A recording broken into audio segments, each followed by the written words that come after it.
Hi, this is Wangi. Please vote for me because I'm going to give you what you want. And I know that you guys are going to vote for me because you're going to be happy about my performances every time. You're not going to regret it. I love you. What's up, everybody? My name is Carl Deitch. Why you should vote for me? This is my favorite question.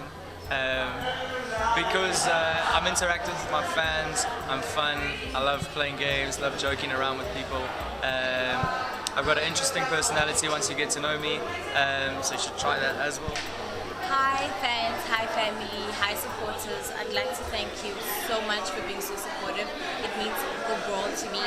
It's so amazing how many people share this dream with me and so many people believing in one dream, and that's my dream.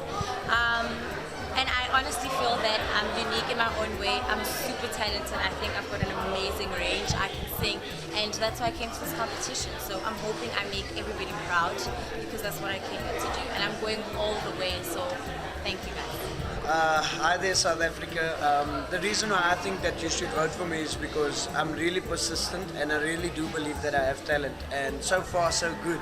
So I'm hoping to prove to you that I am worthy of being here, and I just hope that you guys can really see that I do want this really badly. Thank you so much. Hey guys, my name is London. I hope you know me. And please vote for me because I want to bring something different, I want to bring something new, and I'm literally working my tight skinny behind off to try and impress as many of you as I can. So please watch me with an open mind and hopefully vote if you like me. Hi everyone, my name is Musa Mashiane. To those who don't know me, I've made top 11 now on Idols. So far so good, guys. I really appreciate the love. Please vote for me because I'm different, I'm unique, and I've got the most special voice ever in the world. I love you, Africa representing Witbank Emalahleni. Love is the only truth. Let God be the ultimate judge. Love you.